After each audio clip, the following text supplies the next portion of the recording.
सातारा जिल्ह्यातील कोरेगाव तालुक्यातील रहमतपूर शहरात नागरिकांच्या क्रीडा व आरोग्याच्या दृष्टीने उभारण्यात आलेले क्रीडा संकुल आज अक्षरशः उद्ध्वस्त अवस्थेत उभे आहे।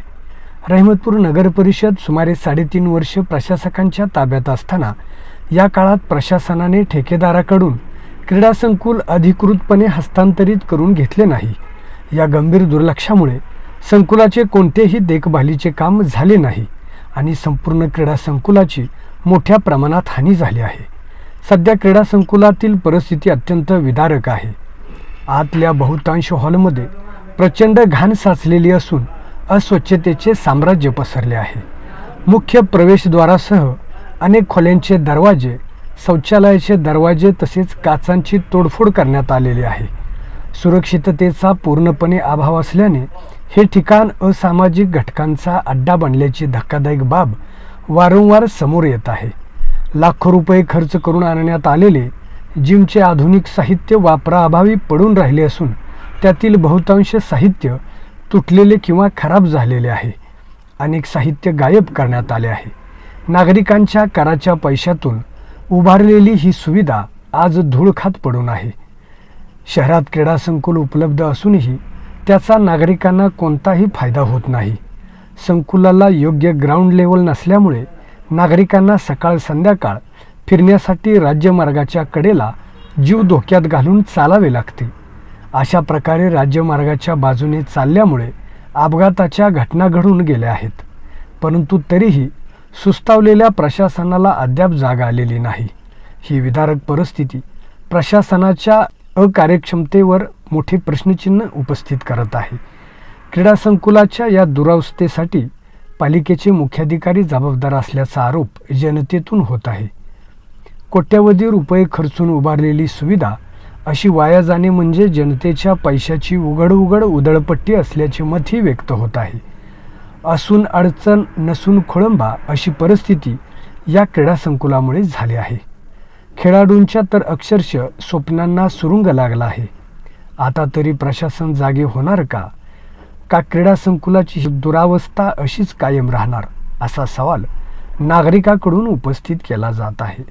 याबाबत बोलताना रहमतपूरचे क्रीडा शिक्षक राहुल पवार व मर्दानी खेळाचे प्रशिक्षक सागर शेवते म्हणाले, नमस्ते, माझं नाव राहुल पवार, रहमतपूर क्रीडा संकुल उभं केलेलं आहे। 7-8 वर्ष झाली नुसतं उभं करून ठेवलेलं आहे, पण नुसतं ते पडू नाही, त्याची डागडुजी अजूनपर्यंत केलेली नाही। प्रशासनाच्या नगरपालिकेत गेलं, नगरपालिका म्हणते की कॉन्ट्रॅक्टरकडे आहे आणि कॉन्ट्रॅक्टर काही इकडे ध्यान देत नाही। दुसरी गोष्ट, तुम्हाला आता सर धावतील की सगळ्या खोल्या जेवढ्या पण आहेत सगळं घाण केलेले आहे, काचा फोडलेले आहेत आणि स्वच्छता तर बिलकुल नाही, ही काहीच नाही। याच्या आधीगर 2-3 वर्षापूर्वी इथे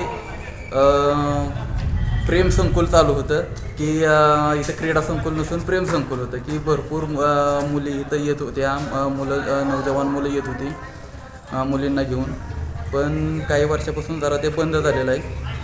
आम्ही जेव्हापासून इथं इंटरफेअर करायला लागल्यापासून फक्त आमची एवढीच अपेक्षा आहे की ग्राउंड चांगलं मिळावं, शिवाय ट्रॅक व्हावा आणि हे क्रीडा संकुल वापरात यावं।